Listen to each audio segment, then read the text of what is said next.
ओम स्वस्ति पंथा मनुचरेम सूर्या चंद्रमसा विवा पुनर्दत्ता घंटा जानता संगमे मही सिया राम मैं सब जग जानी करहूं प्रणाम जोड़ जुग पाणी। राम कहानी जो मैंने जानी अर्थात राम से मर्यादा पुरुषोत्तम श्री राम बनने की गौरव गाथा में मैं राजेश्वर सिंघल आप सभी का हार्दिक अभिनंदन करता हूं।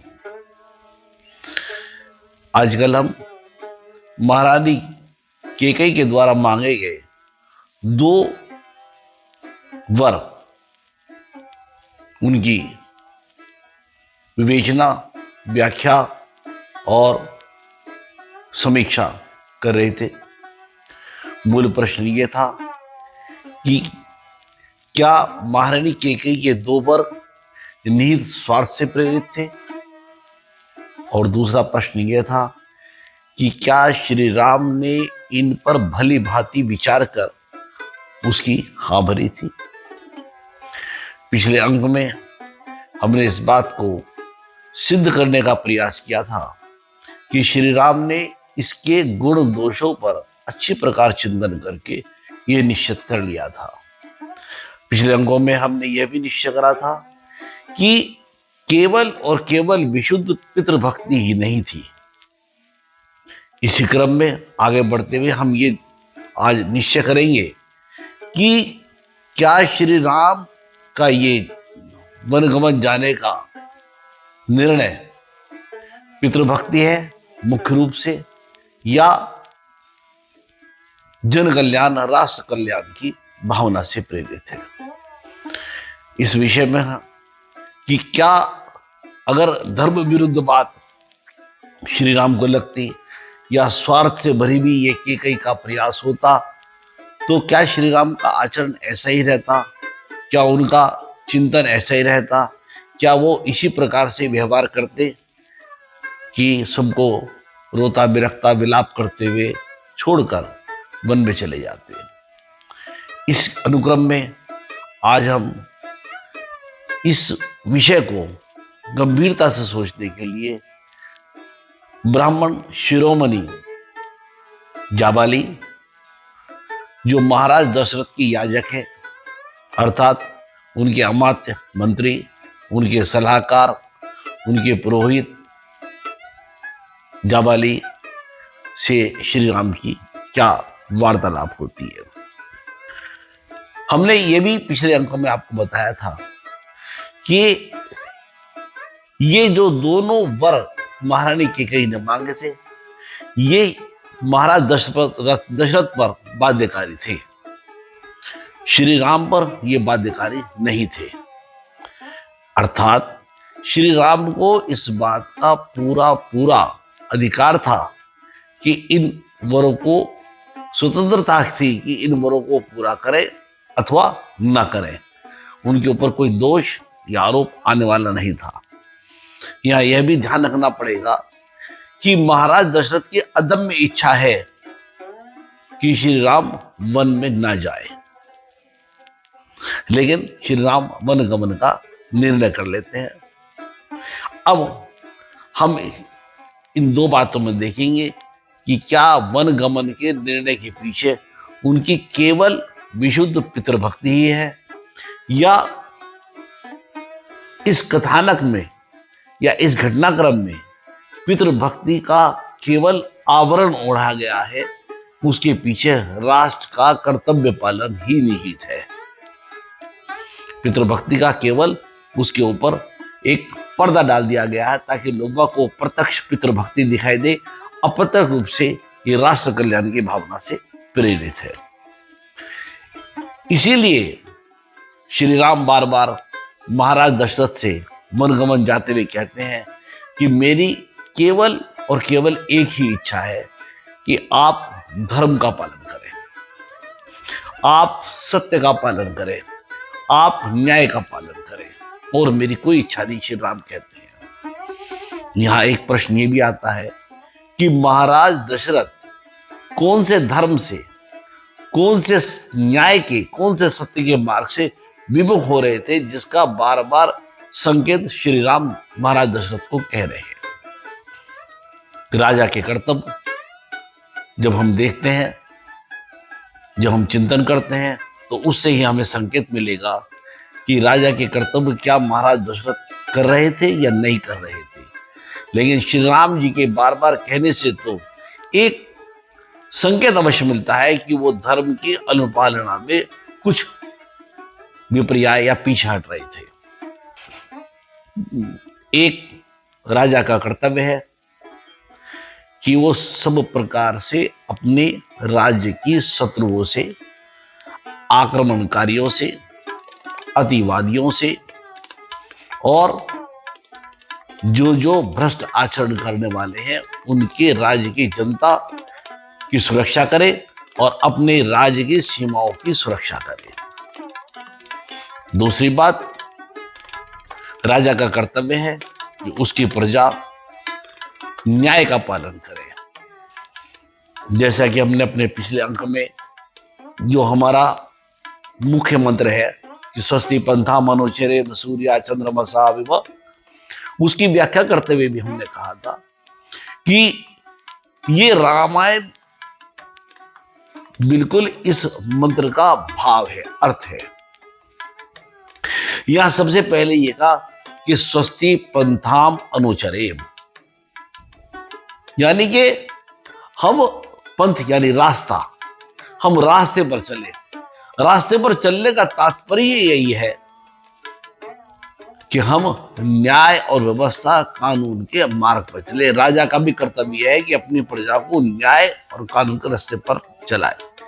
पिछले अंकों में हमने आपके समक्ष इस बात को रखा था कि करीब करीब 1 लाख वर्ग मील का क्षेत्र जो कुशल प्रदेश का था, जिसका नाम दंडक वन है, जिसमें श्री राम के जाने की बात है, वो उपेक्षित है।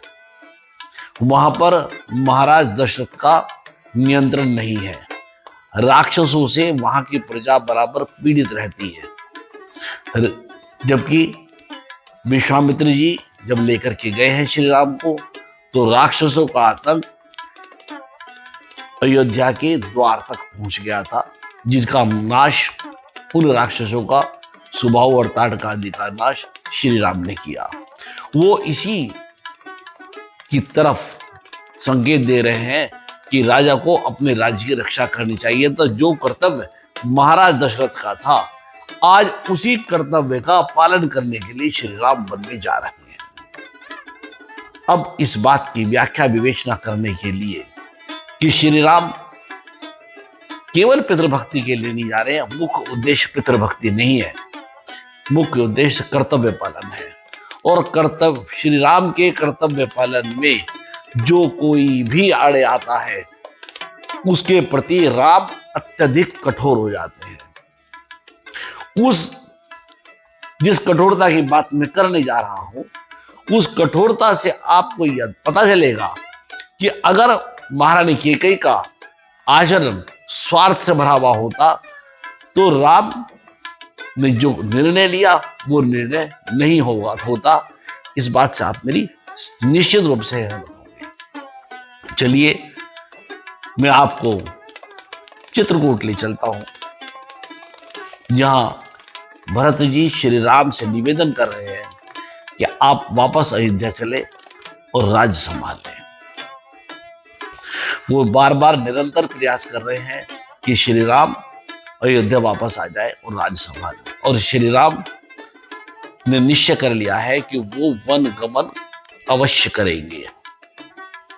इसी तारतम्य में ब्राह्मण शिरोमणि जाबाली श्री राम को समझाते हैं, और समझाते हुए क्या कहते हैं, ये बात जो महर्षि वाल्मीकि ने कही, मैं उन्हीं के उदाहरण से, उन्हीं के शब्दों में आपके सामने प्रस्तुत करना चाहता हूं।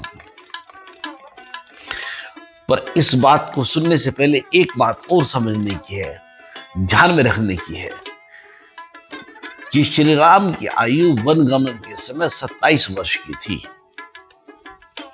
और 14 वर्ष का वनगमन अर्थात 27 वर्ष से लेकर के 41 वर्ष तक श्री राम को वन में रहना है। अर्थात पूरा यौवन जो जीवन का कहना चाहिए सार तत्व है, वो उनका वन में बीतने वाला है। अनिश्चितता, जीवन मृत्यु का प्रश्न और राज्य को छोड़ देना, राज्य सुख को छोड़ देना और उस कष्ट के मार्ग को अपनाना बगैर किसी दुख और तकलीफ के, केवल राजा की इच्छा पूर्ति के लिए, ये कोई छोटा काम नहीं है।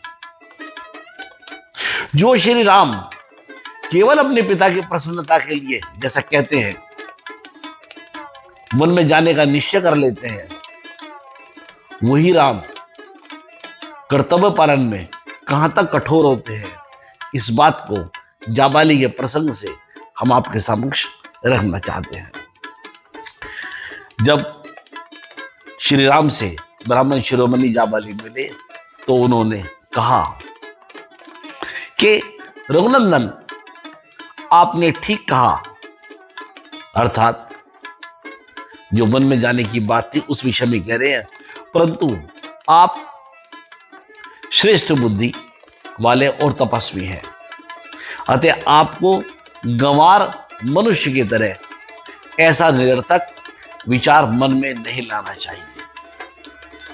मित्रों, यहां गंवार शब्द का प्रयोग जाबाली द्वारा कहा जाना ये बताता है कि उस समय जाबाली की, यानी महाराज दशरथ के दरबार में जाबाली की स्थिति इतनी उच्च पदवी पर थे कि वो श्री राम के लिए ऐसे शब्दों का इस्तेमाल कर पाए।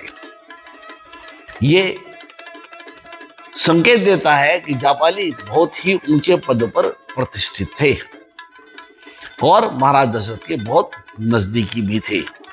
फिर क्या कहते हैं, जाबाली कहते हैं श्री राम से, संसार में कौन पुरुष किसका बंधु है और किससे किसको क्या पाना है। जीव अकेला ही जन्म लेता है और अकेला ही चला जाता है। देखने में जाबाली का या सुनने में जाबाली का ये कथन ऐसा ही लगता मानो कृष्ण जी कह रहे हो, लेकिन नहीं, इसका अंतर पता बाद में चलेगा।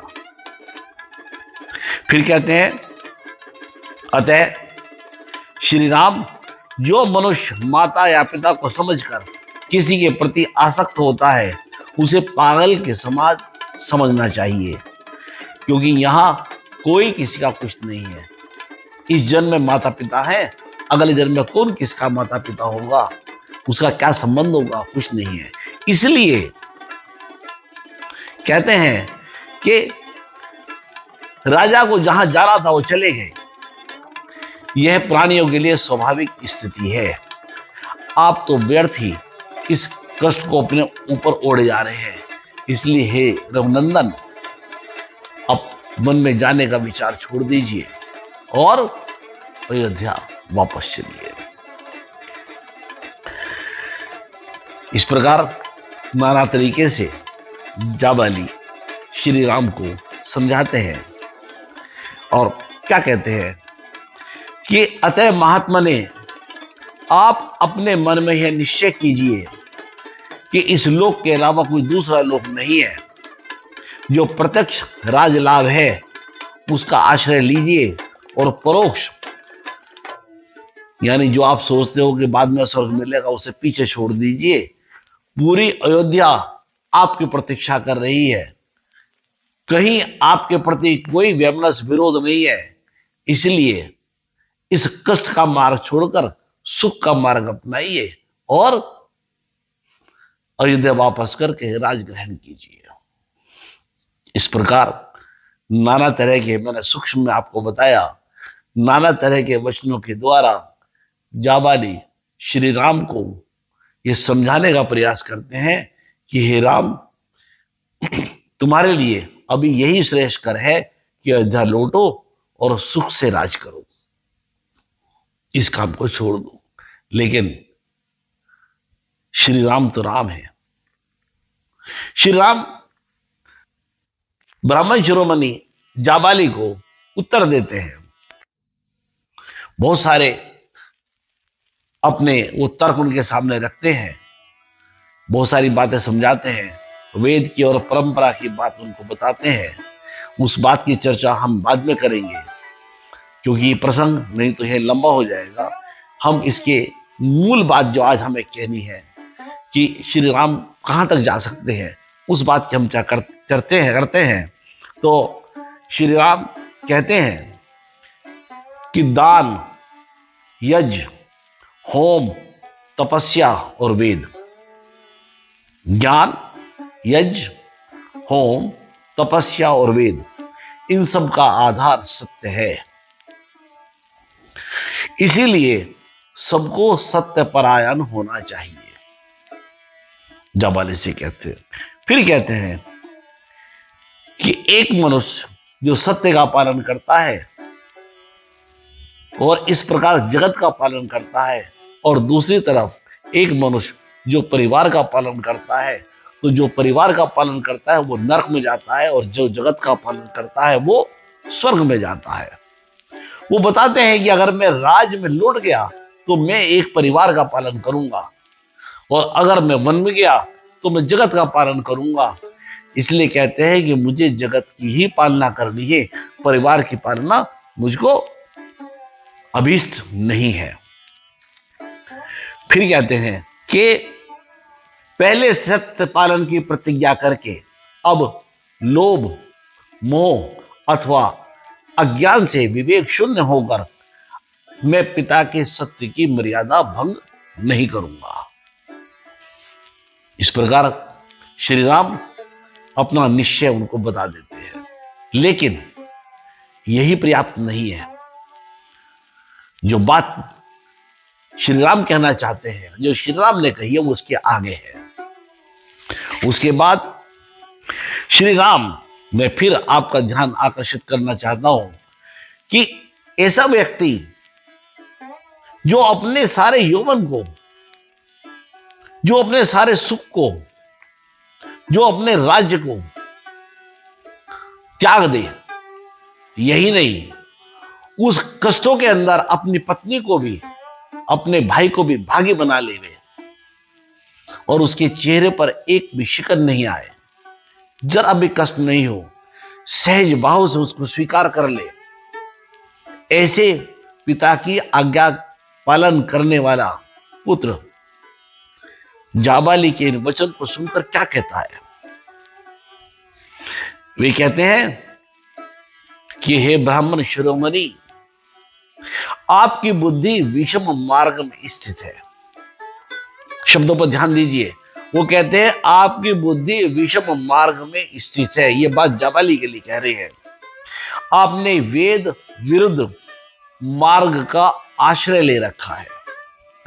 आप घोर नास्तिक और धर्म के रास्ते से कोसों दूर है। ये तीन बातें कि आप धर्म के रास्ते से दूर हैं, वेद विरुद्ध है, और आपकी बुद्धि विषम मार्ग में स्थित है। ये तीन बातें अपने पिता के सहयोगी सलाहकार जाबाली के लिए कहते हैं। और यही श्री राम नहीं रुकते। वो कहते हैं कि ऐसी पाखंडमयी बुद्धि के द्वारा अनुचित विचार का प्रचार करने वाले, फिर सुनिए, ऐसी विषम बुद्धि के द्वारा अनुचित विचार का प्रचार करने वाले आपको मेरे पिता ने जो अपना याजक बना लिया है, अपना सलाहकार बना लिया है, अपना हितैषी मान लिया है, आपकी सलाह के अनुरूप वो काम करने का प्रयास करते हैं, मैं उनके यानी अपने पिता के कार्य की निंदा करता हूं। हे पवित्र आत्माओं वाले मित्रों, जो श्री राम सब कुछ सर्वस्व त्यागने के लिए तैयार है पिता की प्रसन्नता के लिए, वो श्री राम कितने कठोर हैं कि महाराज जाबाली से कहते हैं कि मेरे पिता ने जो तुम्हारे जैसे विषम बुद्धि वाले को अपना याजक बनाया, मैं उनकी भी निंदा करता हूं। ये कुछ छोटी बात नहीं है। फिर क्या कहते हैं, जैसे चोर दंडनीय होता है, चार्वाक यानी नास्तिक को भी इसी कोटि में समझना चाहिए। राजा के द्वारा जिसके लिए दंड दिया जाना अपेक्षित है, लेकिन अगर यह वश के बाहर हो, उसे दंड ना दिया जा सके, तो भी नास्तिक के प्रति विद्वान ब्राह्मण कभी, विद्वान ब्राह्मण से मतलब जो बुद्धि वाले हैं, विद्वान व्यक्ति हैं, कभी भी उन्मुख ना हो, यानी उनकी सुने नहीं और उनसे वार्तालाप तक न करें। मेरे मित्रों, अगर महारानी कैकेयी का यह वर स्वार्थ से प्रेरित होता, पुत्र प्रेम से प्रेरित होता, तो सिर्फ याजक को नियुक्त करने के लिए जो श्री राम अपने पिता की निंदा करने के लिए तत्पर हैं, क्या महारानी कैकेयी को नहीं कहते? क्या उनकी बात को आंख बंद करके मान लेते? इसलिए इन बातों से यह निश्चय हो जाता है कि श्री राम का जो निश्चय था, उस निश्चय के, उस वरों के पीछे उन्होंने लोक कल्याण की भावना जो महारानी कैकेयी की थी, जो योजना महारानी कैकेयी ने थी, उसको समझ लिया था। मैं तो यहां तक कहूंगा, न केवल समझ लिया था उन्होंने, वो उसके भागीदार थे, क्योंकि योजना के पूरा करने का सारा भार श्री राम पर था। बेशक महारानी कैकेयी योजनाकार हो सकती है, लेकिन उसका क्रियान्वयन करने का सारा भार श्री राम पर था, और श्री राम के सहयोग के बिना ये वर मांगा जाना संभव ही नहीं था। इसलिए इन वरों के ऊपर एक आवरण महारानी कैकेयी के वरों पर रखा गया, लेकिन महारानी कैकेयी को अभिष्ट था कि जो राज की खोई हुई भूमि है, जो वहां की जनता के ऊपर राक्षसों के किए जाने वाले अत्याचार हैं, जो अतिवादी, आतंकवादी और भ्रष्टाचारियों के ऊपर जो जनता त्राही त्राही कर रही है, उसकी राजा की जिम्मेदारी है, राजा का कर्तव्य है कि वो अपनी जनता को उस पथ पर, जो न्याय का पथ पर, उस अग्रसर करे। और इसी मंतव्य को देख करके श्री राम ने यह निश्चय किया कि मुझे वन में जाना है, और उस निश्चय को कोई भी हिला नहीं पाया। महारानी कैकेयी को दोषी मानना, महारानी कैकेयी के विषय में यह सोचना कि उन्होंने अपने पुत्र के प्रेम में होकर के, पुत्र को जान करके उसको राज दिलाने के लिए ऐसा किया, जिसकी हम व्याख्या पिछले अंकों में कराए हैं। आप मेरे पिछले वीडियोस को सुन करके उसको विस्तृत रूप से सुन सकते हैं और जान सकते हैं। यहाँ ये निश्चय हो जाता है कि महाराज राम का, श्री रामचंद्र जी महाराज का यह निश्चय अच्छी उस सोचना को सोच समझ करके किया गया था, भली भांति निश्चय लिया गया था, और उन्होंने कहीं पर भी इसमें कैकेयी का कोई गुण ही देखा था, दोष नहीं। आज के लिए इतना ही। अगले अंक में हम इसके अंतिम पड़ाव तक चलेंगे। इसमें एक तो चर्चा हम भी और करेंगे, जो राज के ही परिवार के सदस्य हैं, उनका क्या मंतव्य है, आपके सामने रखेंगे।